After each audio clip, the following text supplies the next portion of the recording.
Well, welcome everyone, and we have the beautiful Olivia Khwaja from England sharing her thoughts and ideas. I had the pleasure of meeting Olivia at the low carb Denver. What was it, last month or so? A month before, I don't even remember what it was anymore. And we connected and had a lot of great stories to share on health and wellness, and really excited to share her story about health and wellness and traveling the world and her work with her team. So, Olivia, welcome. Good morning from upstate New York. And is afternoon already for you? No, it's just 11 o'clock. Oh, So you're always up early. That's I'm cool. always up early. Yeah, 3:30 this morning. So, tell us a little bit about yourself and what you're immersed in, what you are passionate about. Okay, well, thanks for having me on. A little bit about myself. So I've been I guess I've come from a career in the business world. I spent about 23 years in two of the largest companies, British companies in the UK, always in kind of strategy and marketing roles. And it kind of got to the point in my life where I felt like I was pretty burned out from the whole career treadmill.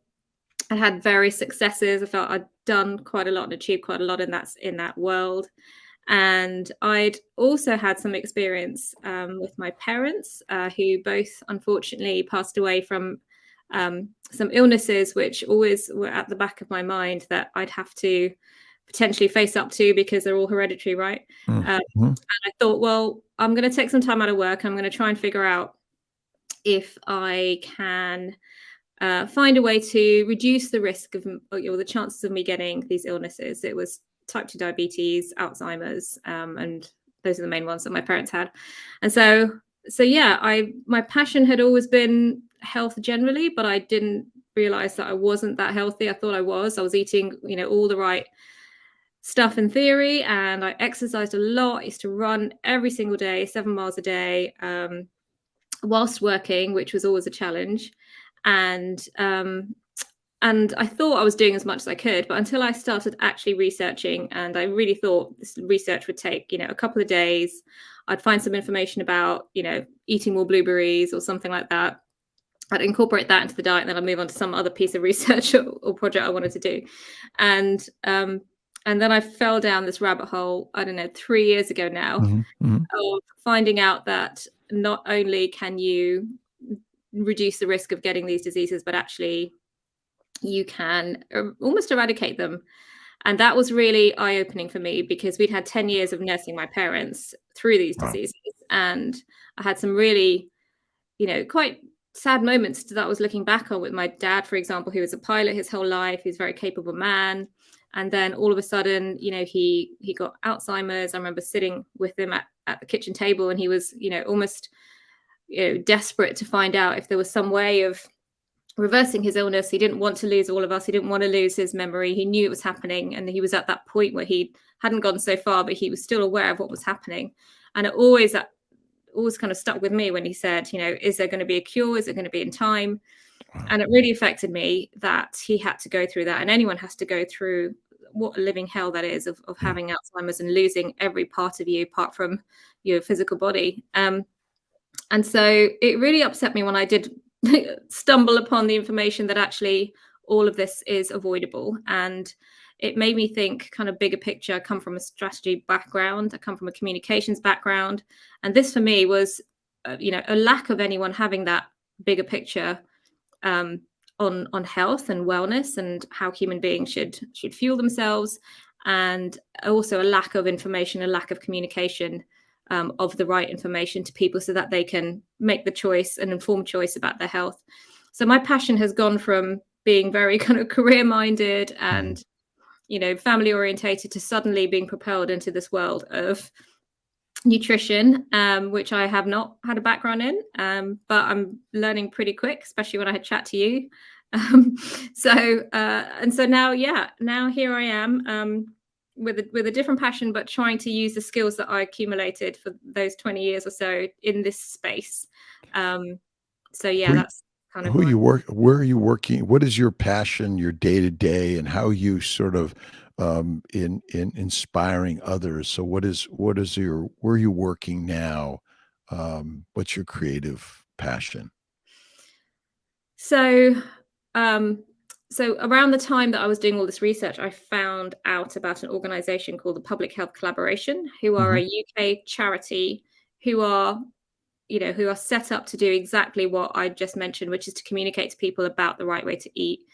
And I applied to be a trustee on their board, and I'm now doing that role, which is really what's taking up all of my time every single day, and how I'm directing that energy and passion that I have for communicating the right message um, for that charity. So that's from a nutrition standpoint. That's kind of what I'm doing.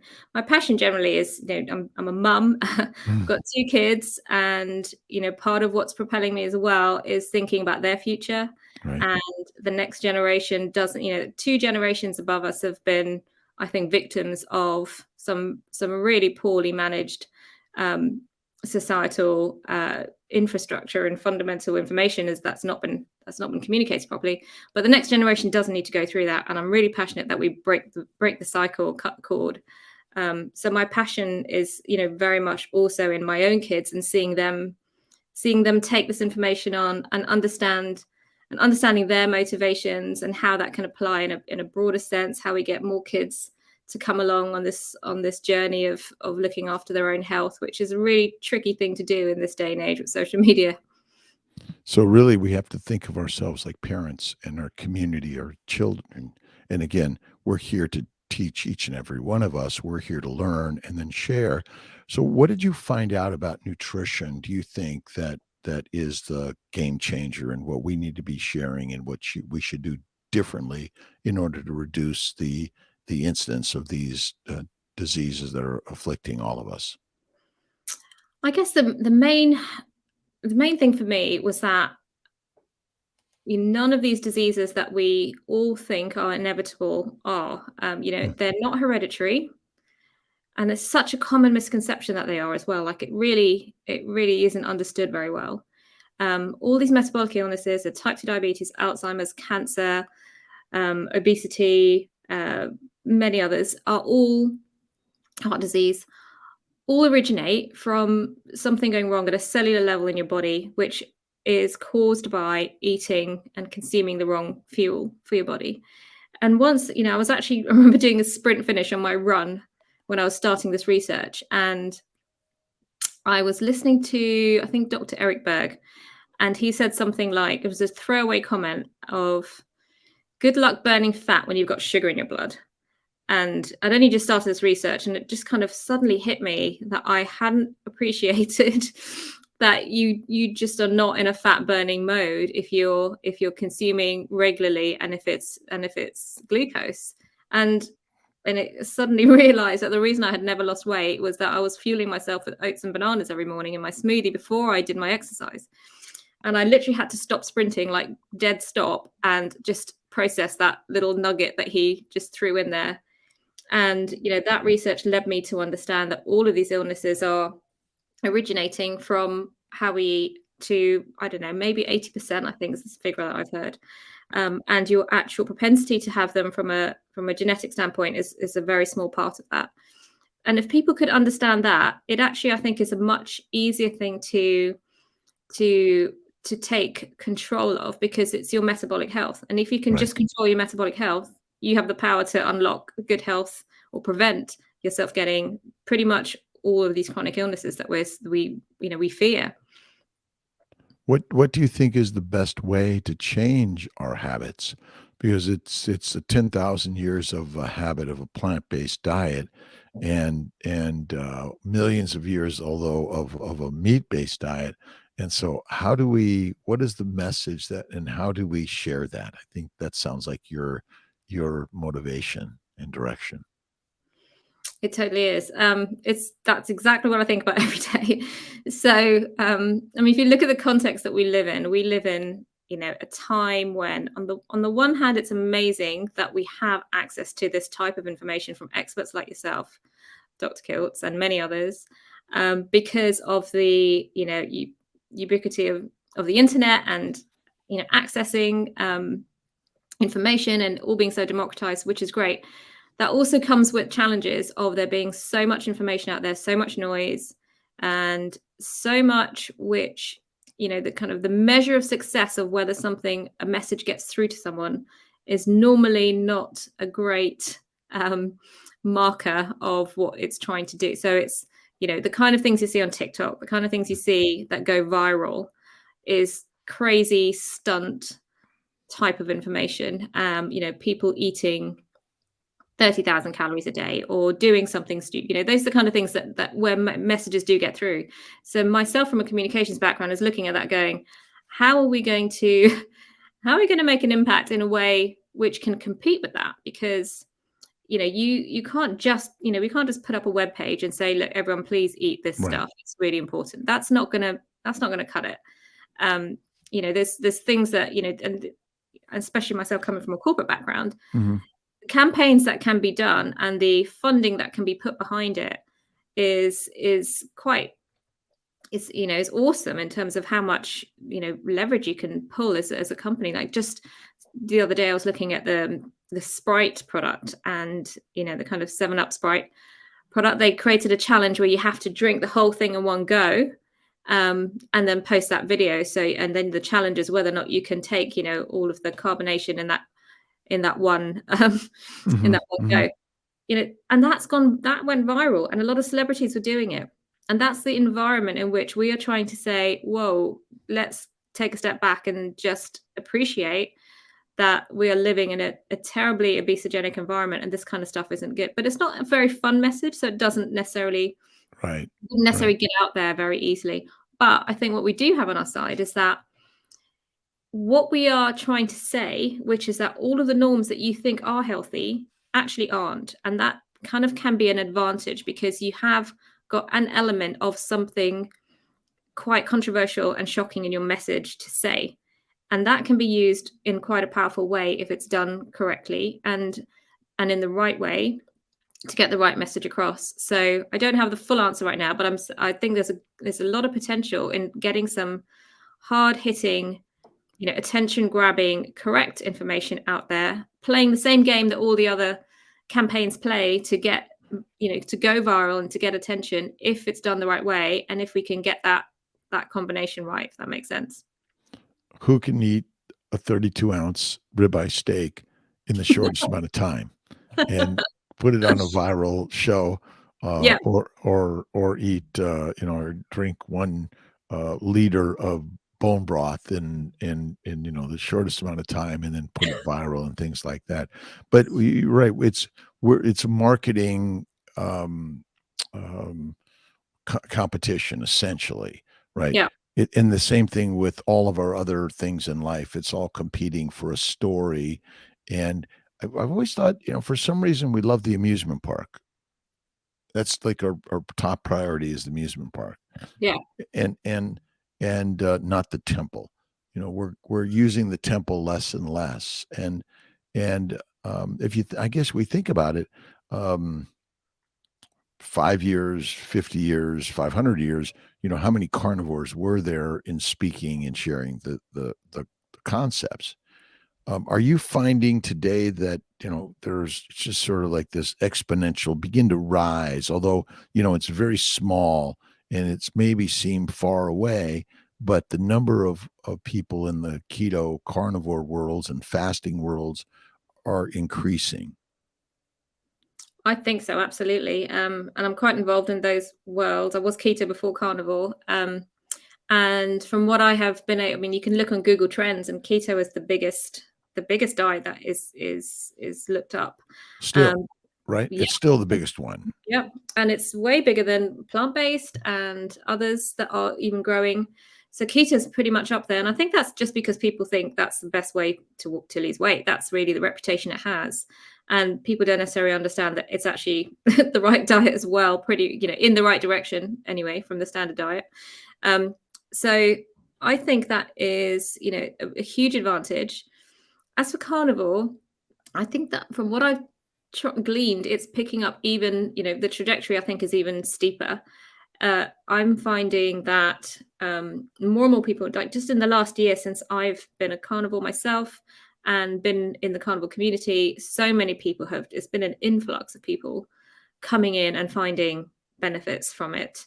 And I was just looking on Google Trends the other day, and it looked pretty steep as well. So I think it is spreading word of mouth right now, and that's great, because that's always the best way to spread. That's real information reaching people the right way. So I think it's really positive, and I think it will continue to rise in the coming kind of months and years. Plant-based is interesting because it is the narrative. I think if you were to look from a different demographic, so I think the younger generation are becoming very exposed to the plant-based message. It is seen to be more politically correct. It is seen to be, the right thing to do. So again, going back to the messages, there is a number of myths that we need to bust around why people go in that direction. And again, I think hard-hitting messages that are almost opposite controversial will get through. So, the plants are trying to kill you message was one that really caught people's attention, because it's just diametrically opposite to everything we hear our whole lives, that it has to be wrong. So therefore you watch it to find out why it's wrong and how wrong it is, and then you find out maybe it's not wrong. So that kind of controversial statement is what's going to get people's attention, because of the fact that we're being pulled by a different narrative in a different direction for the most part. I wonder in some way for all of us, because I suffered for so long. My friends, my family, my parents suffered for so long. And for me, I went from Atkins and Weight Watchers, excessive exercise, and then I went paleo, and then I found keto. But as when I did carnivore, I healed. But I'm wondering if we all started with more keto at the beginning, we might significantly reduce a lot of the suffering, and then use carnivore sort of sparingly a little bit. Now, I think carnivore is the very best, but I'm wondering if our focus should be more on that, and we can help people at least sort of find a healthier way so that they don't get the diseases, and then they don't have to do the radical cure, which is carnivore. What's your thoughts? Yeah, I'm quite a big supporter of people going to keto on the way to carnivore, or not even going to carnivore and just getting to keto. I think that's, if everyone did that in the whole world, we would be in a way better place. And I do think, for the most part, everyone I've seen in the carnivore community tends to be people who have something that keto couldn't solve for the most part. So it's something autoimmune related, skin related, arthritis, that kind of thing. And but many people are fine on plants. So, whilst they may not be optimal, they're still way better than the standard diet. So I think there's definitely something in that. And I think from a communications point of view as well, if you go to the average person and say, look, you need to eat meat and vegetables and nothing else, it's far more, it makes far more sense to someone coming from a standard diet that would be healthy, than saying to someone, just go and eat really fatty meat for the rest of your life, because that's going to land really poorly. And you have to start to, I think, if you think about people's behavioral change, a lot of people have to get used to eating fat before they will take it on with gusto. So I think it is a really good starting point. And another way to talk about it, which we talk about it a lot as public health collaboration, is just eat real food. If you can start there, that's going to eradicate, I don't know, at least 80% of the issues of getting out the processed food from your diet, eating real food. And yes, it could be better to eat lower carb food, and it would be better to maybe, if you still have issues, to consider not eating plants. But if the most of the people can get to the point of real food, we are in a very different place as a society. The concept of fat, we say eat meat, but most meat we buy or consume is lean meat, and there's some evidence that may not be so good for us. How do we get people to like the word fat and be okay with fat? I mean, I really like this opposite statement again. Every time I've heard the statement, fat doesn't make you fat, it just rings well, and it says, it does what it says on the tin. because people don't think it's good for you because they think they're going to get fat or they're going to get some kind of cardiovascular disease. Cholesterol's going to go up and your doctor's not going to be happy with you. Exactly. So if we can learn a message which is fat doesn't make you fat and neither is it unhealthy for you, in fact, you'll be healthier for it. That's really it in a nutshell. Let's get people thinking that fat is not something to be feared. And I think the story of watching carnivores go, the weight loss that you see from carnivores who are eating high fat diets is incredible. So how does that make sense that can be, a product, a substance that is going to make you less well? There's tons of evidence behind it. So I think that's something, again, opposite game. Let's play it. Let's put it in their face. And, maybe we show people eating fat if we have to, in the way that TikTok likes to do. So we have to find the way to be the marketing master for people to be open and accepting of the fat in this world. One of the problems I see in medicine is that there's a tremendous amount of judgment and negativity to obesity and fat, and which can be very hard for people. And when you get down and depressed and you're just everyone's been struggling to lose weight, so they're fat. That's certainly psychological depression, anxiety, and failure is large. And what do you do when you're depressed? You want to eat food that makes you feel good. So what are your thoughts and ideas on how we can sort of approach this idea that just being fat is not the cause of disease, and maybe it's the poisonous food you're eating that's it, and by adding fat, like real fat, butter, cream, tallow, lard. Well, I think the other thing we have is that people like the taste of fat. They've just been conditioned to not.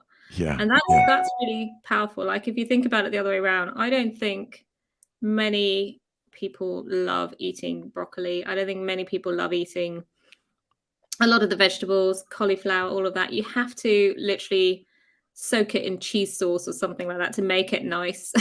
And so what does that tell you? That tells you that the food itself isn't necessarily attractive from your taste palette point of view. So there's something about what a win-win that the food that is the most delicious that you've been trying to avoid actually is the best for you. And you can not only be healthier, you can enjoy your life more, you can have a better quality of, what you eat, enjoy it. Satiation is totally different. You don't think about food in between meals. You're literally existing and being your optimal self without having to prepare 50 different types of vegetables that go into a salad that you then have to put some kind of sweetened dressing on to make it taste good. This is a freedom from all of that, freedom from all of the addictive foods out there. And this is a way of actually living your life to its optimal fullest. It's really very powerful information that we have that we can use, and it's how we package it and get it across to people. That's the challenge. What are your habits in food today? What do you eat? What do you cook for you and your family too, and your children? We're pretty much mostly ruminant meat now, and we cook it pretty much once a day. Kids sometimes eat lunch, but they're kind of migrating to just eating once a day with us. And we may have some eggs in the afternoon if we're a bit peckish, but otherwise we'll be eating a main dinner, which will consist of a nice big piece of fatty meat that's been grilled and maybe some eggs with it, some butter on the side maybe. And that's kind of it. The kids like cream and they do eat fruit as well. And we're not stopping them from doing that. But they're doing really well considering a year ago they were on a standard diet. My daughter's lost loads of weight. Her performance, and she plays netball, it's just sport. Her performance has gone through the roof. She's seen her skin clear up, her hair's got better. And I actually recorded a video with her recently talking about all of the benefits that she's seen as a teenager, which are very different, aspects of what you would consider important, but still important to them at that age, which is that they look and feel better, and they fit into their clothes better, and they can wear this dress and that dress, and they don't have split ends on their hair and all of this kind of stuff that maybe we don't think about as much. But all of this is just and she's seen it. It's come from us just eating very simply, cooking for 10 minutes before we're ready to eat, eating it, and then doing something else. And normally that's once a day, maximum twice. And she's seen the evidence of that. So it's hard for them because they're in a society where they have to justify that.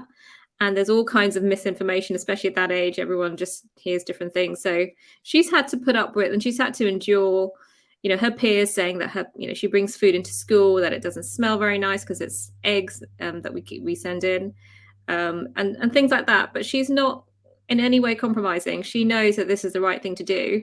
And so I'm quite proud of her for that. And she says, why would I compromise my own health? Because they don't know what, because they want to eat their sandwiches with their rye, with all their breads and their vegetables in it. I'm not going to compromise my health for that. So we're in a good place right now. I'm really quite surprised, because I know it's hard for kids to come off sweets and chocolates and all that kind of thing, but they've managed to do it pretty well. But that's probably one of the most important things. If we can begin to tie into the story with young people, when it comes to performance and dress and acne and mood issues and menstrual issues for girls, and more confidence. Are you seeing? Is she the only one that you see? We see all these influencers out there in the carnivore space, and generally we're in the maybe over 40, or at least in the 30 to over. Yeah. And how are we going to just sort of tap into that group that your daughter's in?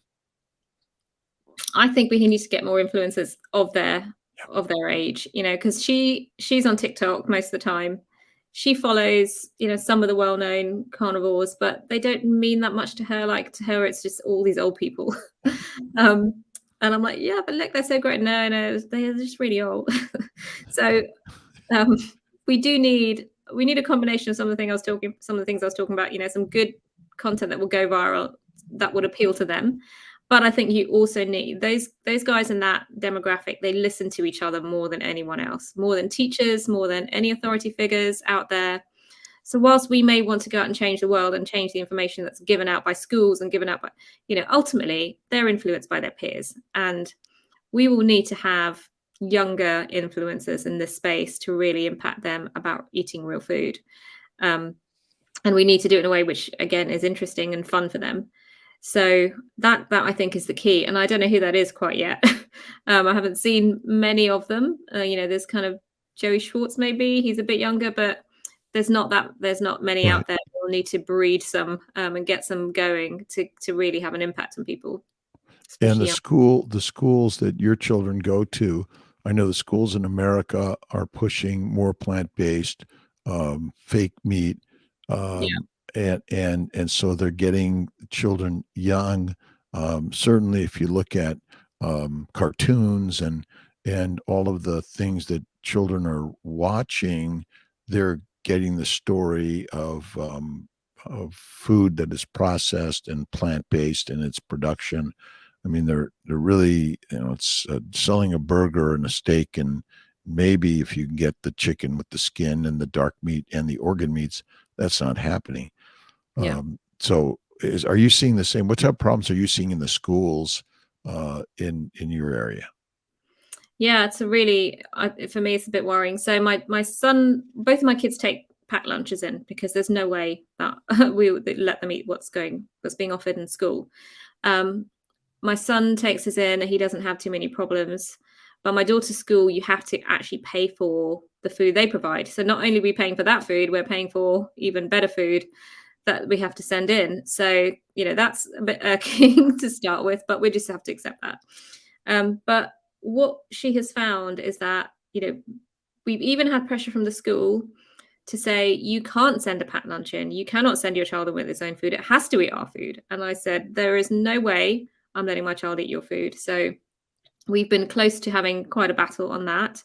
And, I'll use whatever I have to use as far as, allergy evidence or whatever it might be to show that she will not eat that food and only the food that we provide, because no matter what they do, they cannot get the food right. They can't change the oils, they can't change all of that kind of stuff. So it's we're managing it right now, but I'm conscious that it could easily get worse and get out of control, in which case we'll have to make big decisions. But it's okay at the moment. But what I also find from the schools is the narrative that they are fed is so wrong, and we have to make these decisions about whether we play the game and get the homework right, or whether my daughter in particular had to do a task, for example, where she had to design a nutritionally balanced meal based on the Eat Well guide, which is kind of the dietary guidelines.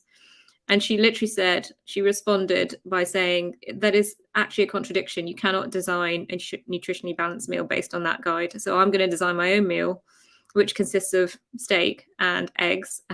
And that's what I think is going to fuel us best, because, if you look at the evidence of our evolution, that's how we ate.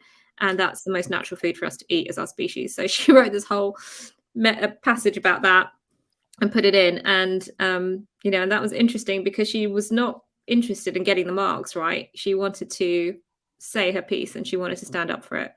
And also in terms of their curriculum on climate change, so some of the messages coming through there are plain wrong. Like, what's in the curriculum here is that she came home saying, apparently the biggest contributor to greenhouse gases is methane emissions from cows. And I said, no, it's not. Let's sit down. Let's go through the information. It does contribute, but it's a very different calculation to what is being put out there. And so, it's really disappointing and worrying, I think, that so much misinformation has infiltrated our education system.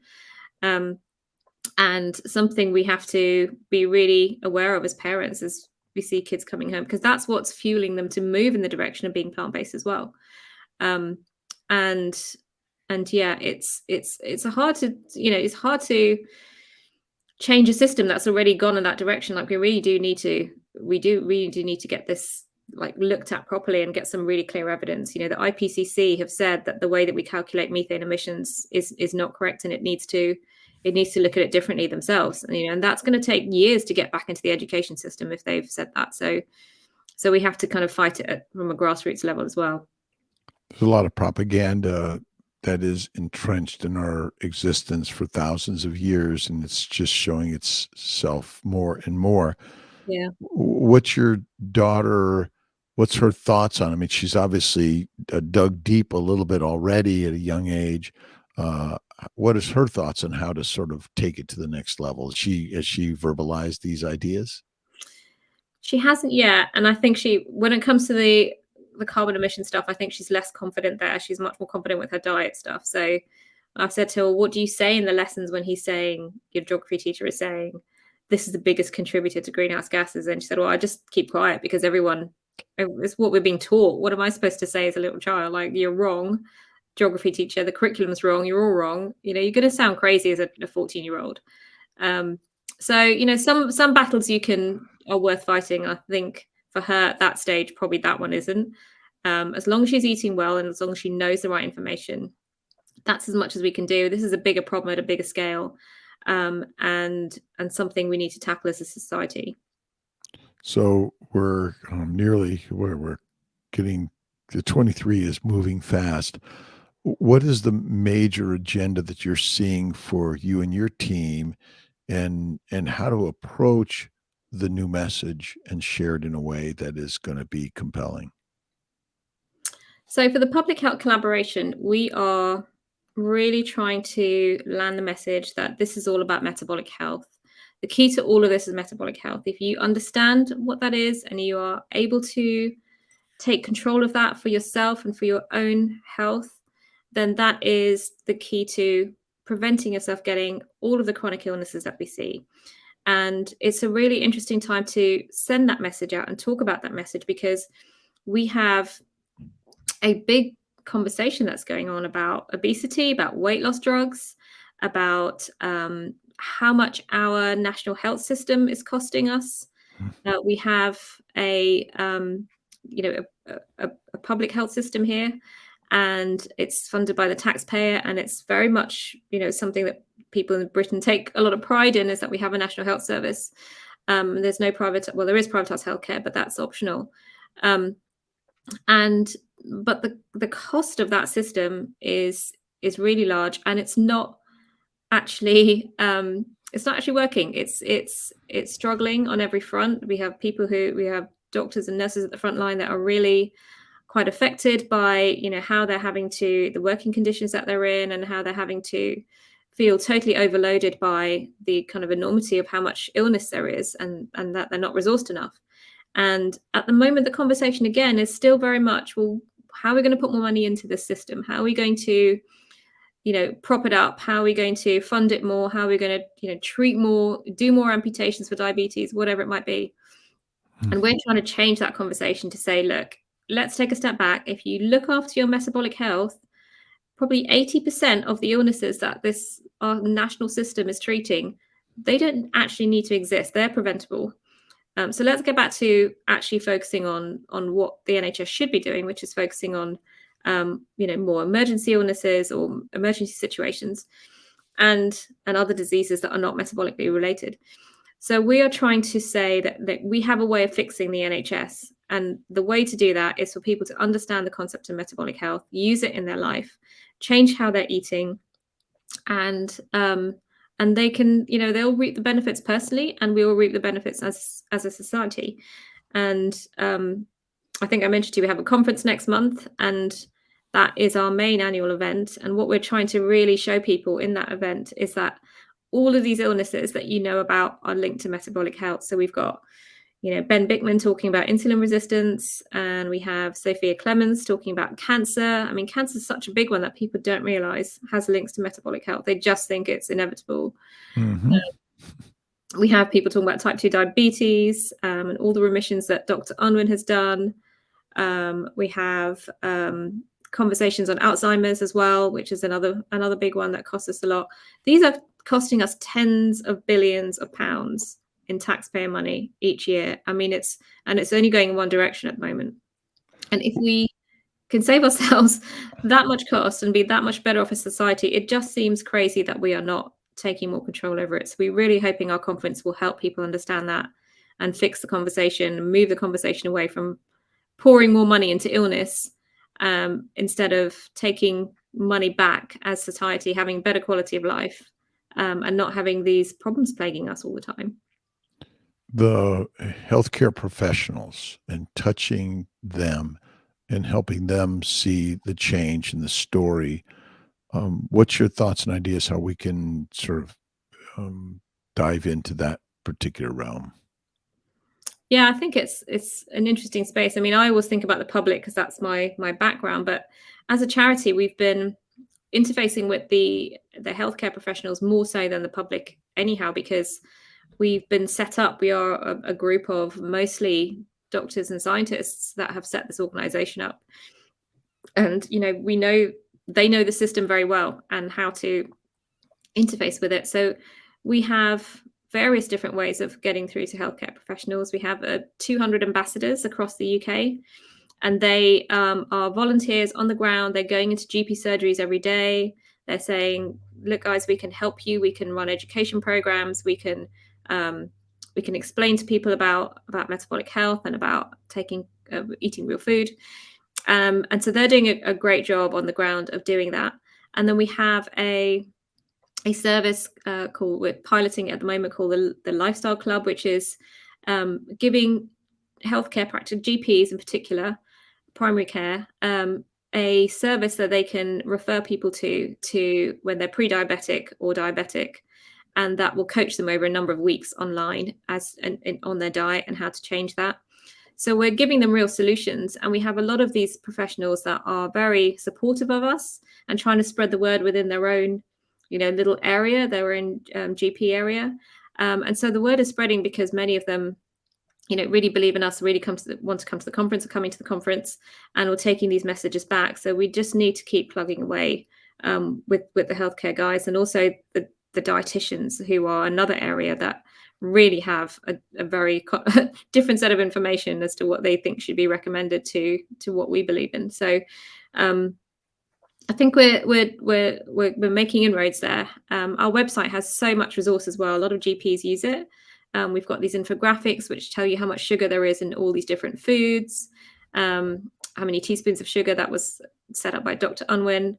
And then I don't know if you know Jen Unwin, his wife is a clinical psychologist. She's got a whole section on her website about food addiction and what that is, and the fact that it is an addiction and that it's something you can diagnose yourself. It's a little diagnostic tool. And all of the resources that we have on our website really, we've been told, are really helpful to people to know how to recognize food addiction, what to do about food addiction. And it's almost enlightening to people to realize that, well, the reason I couldn't do low carb is because I had a food addiction and I didn't know how to deal with it.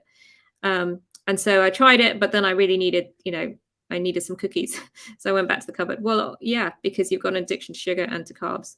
So people need tools like that. And so GPs need to, and healthcare professionals need to also understand these concepts. And we're really making progress in helping them take on some of the food addiction as well as some of the concepts of real food. So there, it's definitely a two-pronged attack. We have to talk to the public and we have to talk to healthcare professionals, and both of the combination together will have a hopefully cyclical effect on really changing the system from the grassroots up. How to inspire people to use a change in their diet as their primary way of healing their health issues versus a drug, dissection, and things like that. Do you think the focus maybe should be converted from weight loss to just healthy lifestyle and not push the weight loss as the issue, since many people will feel better just in a few weeks on keto carnivore, where their weight loss, um, it'll improve on those things, but if it's not the focus, then they can sort of find a new direction? I think so. I think it depends what a person's motivation is. So if someone is really worried about their weight and doesn't care about their health, then maybe you do need to be pushing the weight loss message. But I think for the most part, healthcare professionals are dealing with people's health, and I think they maybe even avoid talking about weight because it's a little bit of a sensitive subject. So they'll probably angle it from, you've got a risk of type 2 diabetes, you've got all of these other metabolic concerns, so therefore focus on your health. And that's probably the right way in, maybe from healthcare professionals. But I think when the public are getting these messages, weight loss is an important one, because that's what everyone's Googling is, how do I lose weight?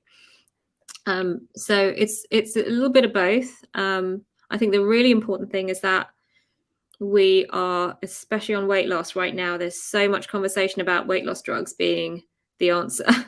And it's just, it just shows how lost we are, that we think that is a solution to obesity. And we've just kind of so far up the wrong path, we can't find our way back out. And we really want to change that information as well, because people are sort of buying this idea that, oh, the human body cannot get itself rid of fat because we've evolved in this way to hold on to fat. And so the reason I can't lose weight is because of my human body just works that way.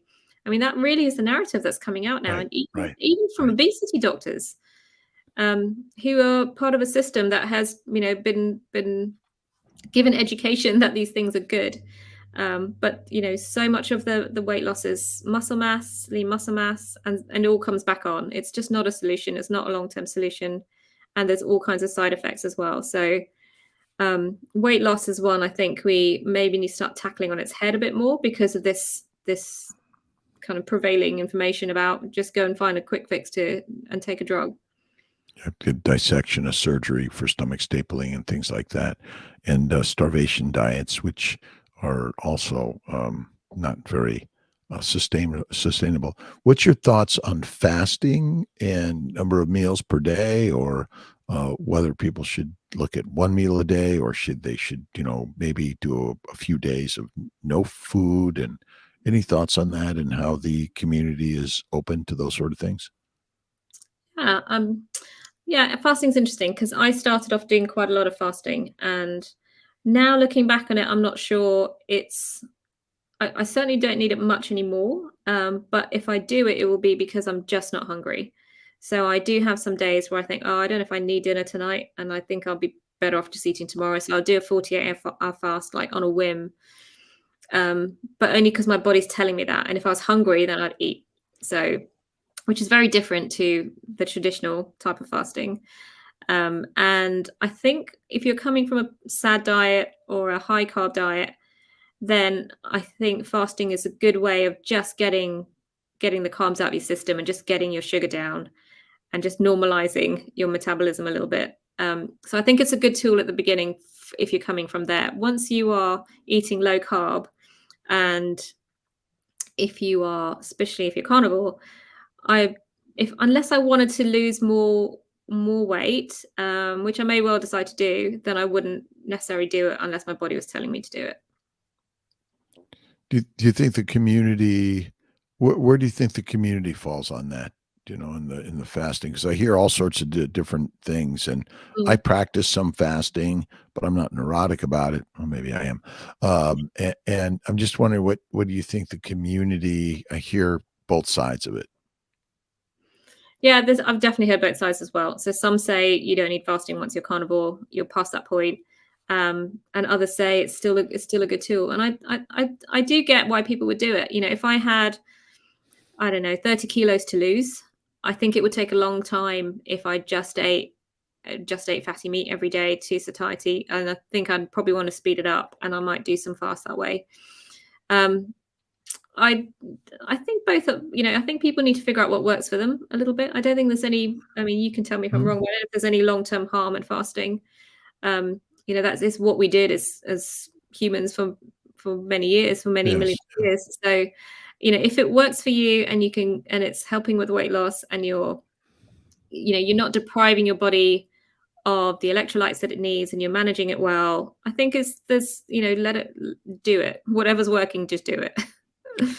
My sense is that fat is the fuel for the body, and as long as you have fat on your body, putting food in it is not necessary. Although the drive in life has always been to prepare for the famine, and when you find food, you better eat it, because if you can't find it, you better have fat. And so ultimately our drive for eating is a power for survival. And fat, your brain says, well, you want to be skinny, but that's not good. So being skinny is not what your body wants to be. We're meant and driven to be fat, because with that you will survive the famine, the sickness, the war, or even the early pregnancy. Because my bet is, in early pregnancy, you're meant not to eat in order to protect your baby from the toxins that come from outside sources. I hadn't heard that before. That's interesting. Yeah, and there was a good recent article in a couple of the Wall Street Journal, New York Times, and things, on a gal, a doctor in California that had severe hyperemesis of pregnancy to the point she nearly died. Thankfully, she got some fluids and she got some lipids that brought her back. But trying to determine the sort of what's the cause, and ultimately she even said, and this is what I've been saying for a long time, is that the fasting and hyperemesis in early pregnancy is actually protection of your baby, and it's physiologic, because if you're eating toxic plants or contaminated food in any way, it could disrupt the growth of your baby, and it may have other harm to it. So I always have to imagine, we always think human beings have sort of trumped nature, but in fact we are nature, and eating food to excess to get fat is nature in some ways.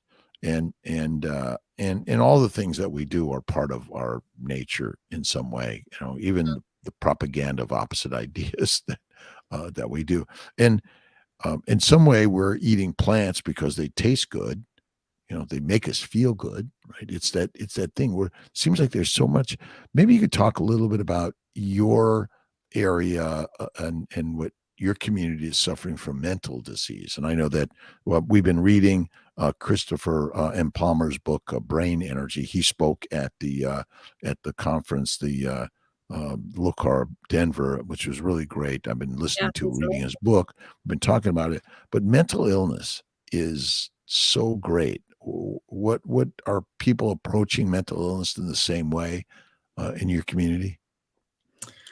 I don't think people have quite appreciated, a little bit like cancer, how connected mental illness is to your metabolic health. Yeah. And Chris Palmer's book, and even the presentation he gave in Denver, which was outstanding, does a great job of changing that that accepted wisdom that we seem to have, which is that mental illness is linked to some kind of biochemical flaw or something hereditary again, or something that you happen in your childhood and trauma, and those may play factors, but they're not necessarily the only aspects of what determines your mental health. When I moved to Carnivore, I had various different benefits over and above keto that I wasn't expecting. Lots of physical benefits, performance benefits in my athleticism. But the biggest one for me, without a doubt, was me waking up one day, I think it was like a Wednesday, and feeling euphoric. Like I'd never felt so happy in my life. Mm-hmm. And it was almost like my wedding day or something. I just felt on top of the world.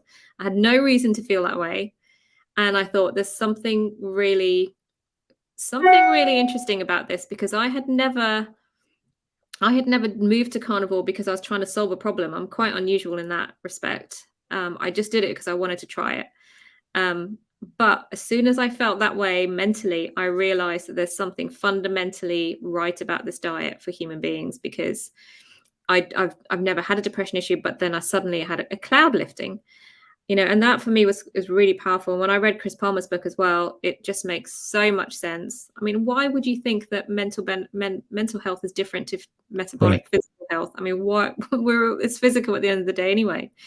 So I think there's a really strong message in there. And we actually have Georgia Ede coming to our conference as well to talk about this very thing, because we really want people to understand that so much of this is linked to diet. Yet again, everything seems to come back to the same answer. It's all linked to your metabolic health, your mitochondrial health, your efficiency in burning your fuel, and not disrupting your cells and creating all of these adverse effects in your body.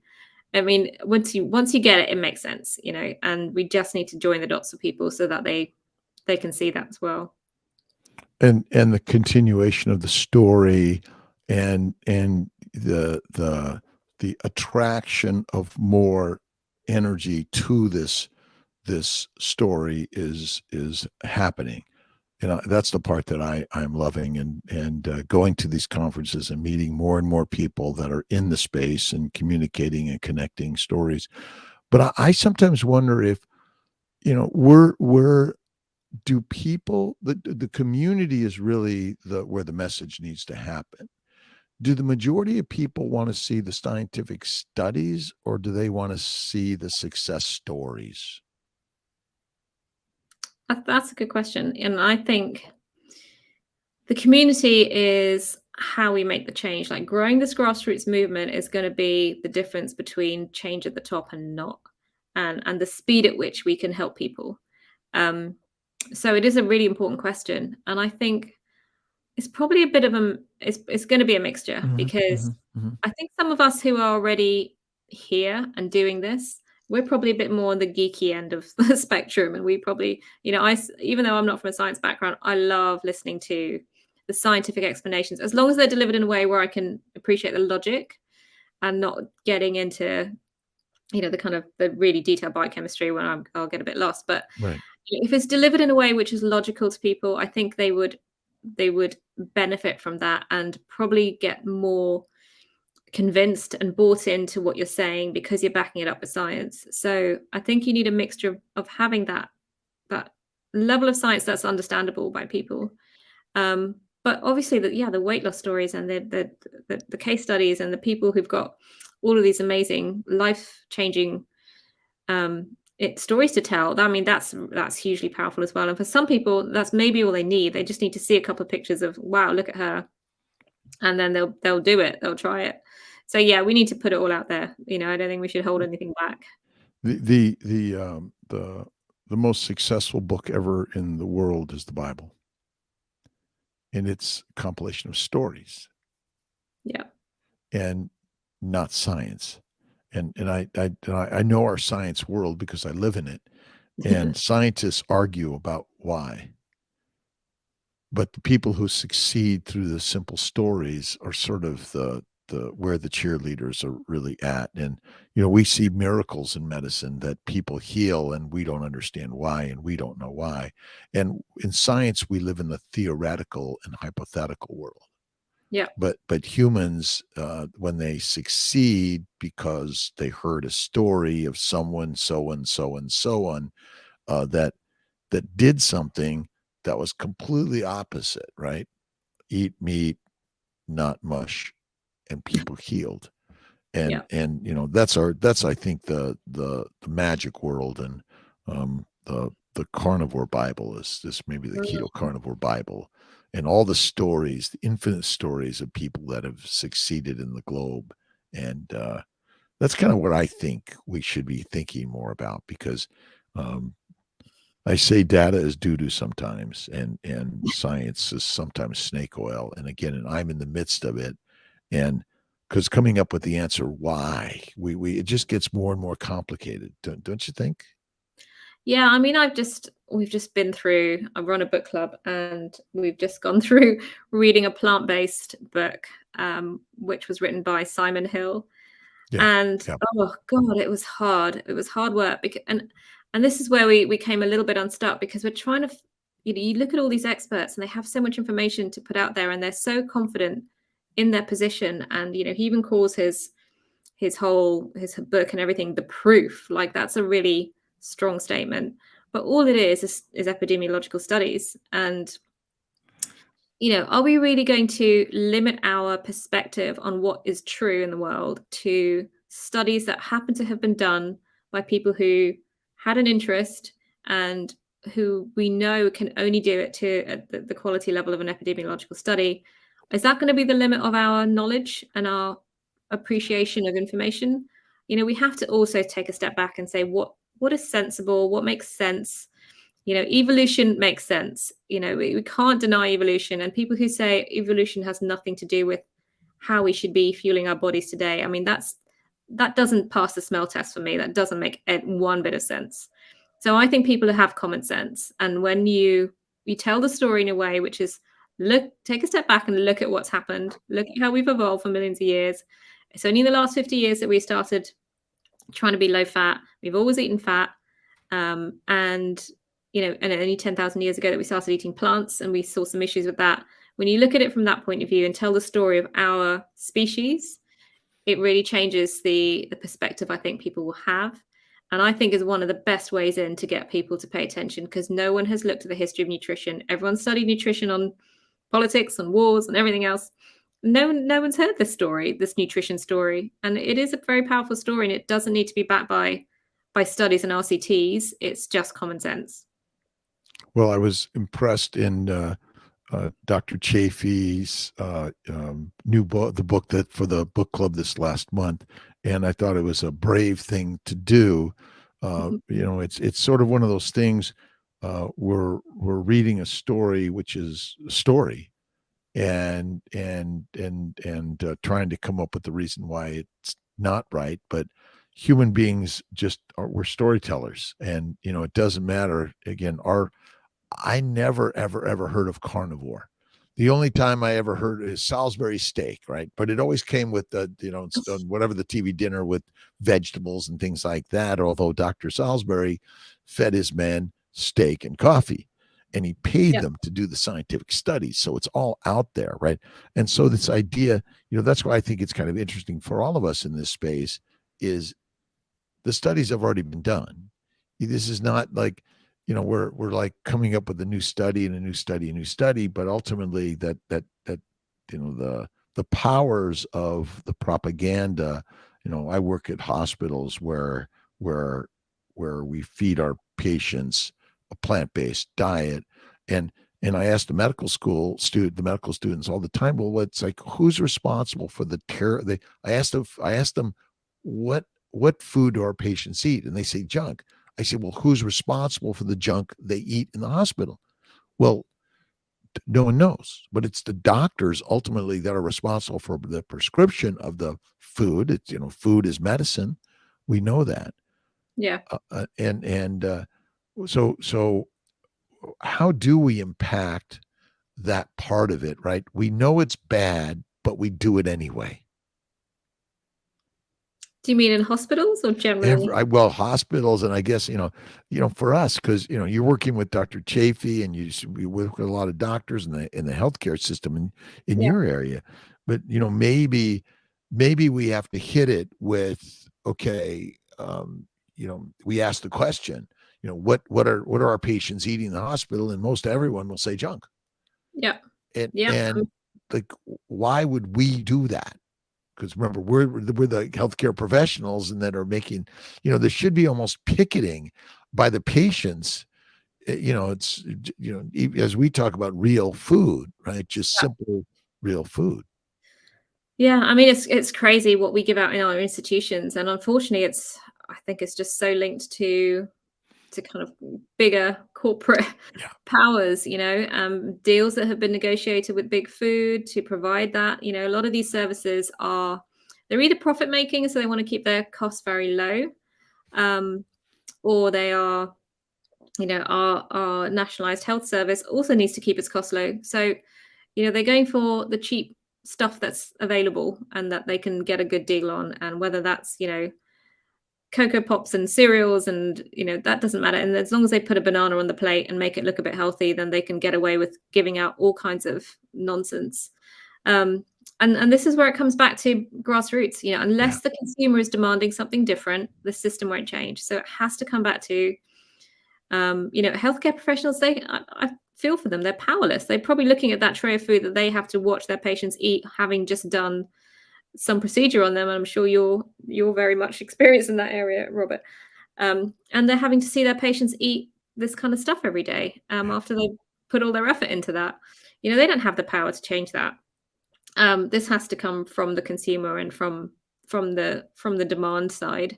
And people need to just refuse to eat it, and then maybe the system will change. I really believe until we get a groundswell going and people changing their behavior and not accepting this, which is hard because it's addictive stuff, which is a challenge. You're not going to see the tipping point at the top. You're not going to see food companies say, oh, okay, well, then no one's going to take our products anymore. We'll have to change our product.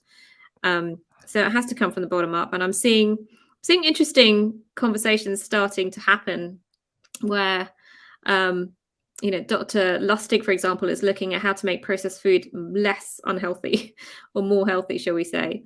And I've got kind of mixed feelings on that, and whether that's the answer, because, for us, it's still about real food. Yeah. But obviously still having less unhealthy food in the system is still good. So maybe it needs to be a bit of a mixture of both. I don't know quite what that balance needs to be, but real food, we can't get away from it. That is the message. And let's get people in that headspace where they won't accept the stuff that's being given out to them. It's interesting. The word healthy, I eat a healthy diet, balanced diet. Yeah. And even, again, these labels that sort of become very easily manipulated, right? Yeah. If it's got the word keto on it, it must be good. If it's got the word organic, it must be heart healthy, all these things. So we're easily duped and pushed and pulled to some labeling and marketing, and but we're having a good time sharing ideas that we believe are really healthful for humanity. Would you say? I think so. I think, from a marketing point of view, if I was doing that job where I was trying to sell my product, yes, let's get all the ticks that we can put on the front of the product, and let's make our product look like it's really healthy. Obviously, you can do that. It's a game you're playing. And the system is not helping us, but I think the consumer can be educated. I really am positive and hopeful about that. It's going to take time. It's going to take time, and the system will make it harder, but I really think it can happen. And I think the fact we have doctors like yourself out there saying what you're saying, and so many on the internet that are freely available to people to get this information, I don't think it's going to take that long for this to have a really precipitous improvement in the whole system from the demand side. So we have to tackle it from the demand side. Nothing else is going to change it. Offering the option for those who are suffering from any disorder, that they can choose the option of keto, carnivore, fasting, in healing, rather than the standard approach to their diseases. Yeah, I mean, so when I go out to restaurants right now, it's obviously you find that as well. It's hard to even mention carnivore as a diet. Like people will not even know what that is. Um, but I think it's catching on. So I Yeah, went to a restaurant recently, and I rang ahead and said, um, can you please make sure that we are able to eat the meat's not cooked in seed oils, that we don't have any of the kind of sauces, all of that. And I told them all that before I arrived there, and they came to the table and said, "Oh, who are the carnivores at the table?" And I had not mentioned that word at all. So somehow it's starting to get through. But generally, whenever you go somewhere, I mean, you're not catered for in any way, shape, or form. There's a lot of sensitivity around offering plant-based options. That's definitely out there in every single restaurant. Almost as though you couldn't have a business without offering it. And I think hopefully it will come. I think the trouble with carnivore is that you're asking for the most expensive part of what's on the plate, without any of the cheap filler stuff around it, and you want to pay the same price, or ideally even have more than what they would have given you, to be able to get enough. And so, the economic model of a restaurant is going to have to probably price that differently, which maybe that's something we have to accept in the short term, but it's not, restaurants are not even thinking like this at the moment. A lot of them are, right. they'll just take the vegetables off and give you a tiny little steak, and then you're still haven't had enough, and you have to pay tons more to get another one. Yeah, going out for meat is expensive, although local butchers and local ranchers and farmers and things like that, and buy a half a cow or whatever it is with a community, or freeze it for a while, and ultimately, um, ground meat is still very healthy for us, and one of the healthiest things you can do, and you don't need much else. Olivia, are any other thoughts and ideas that you want to share to the globe? Hmm. Uh, I just hope people can really connect with all of this information that's out there. That's what I'm really hoping, and if anyone has any ideas about how we get the information out, how we get it more accessible, by all means, look me up and send me some ideas. But I'm really positive about this, and I really think a big change is coming, and I'm hoping very much that we will see in the nearer future than we would have otherwise, people really change their health. I think that's what a lot of us are trying to do, and we're doing it, totally, voluntarily and out of the goodness of our heart, because we know it's so fundamental and so important. So I would just urge people to just try and see themselves as a part of that change, and not just take the change on for themselves, because until we get grassroots swell and movement and people feeling like they're part of a change, we're not going to see bigger change. So please spread the word. Please support organizations like the Public Health Collaboration. If anyone's in the UK, come to our conference next month. You can look us up on phcuk.org/conference for that. And, we support these organizations. We've got Nina's organization in the US, Nutrition Coalition. We've got many other organizations across the world that are trying to make this change, but there isn't much money and funding for it, because we don't allow people to become profitable. So we rely on the grassroots. So if you feel like change is needed, then you have to support these organizations and spread the word yourself as much as you can. So that would be my appeal, and I'm really hopeful that people will respond to that. So we'll make sure we put all those links. And how can people find you directly? Are you blogging and sharing for the world? Yeah, I'm on Twitter and Instagram, mostly on Instagram though, Olivia Khwaja, and I'm sure you'll have a link to that. And a Public Health Collaboration, our website, and we're on Twitter and Instagram and Facebook as well. So look us up, follow us, support us, and improve your health, change your life.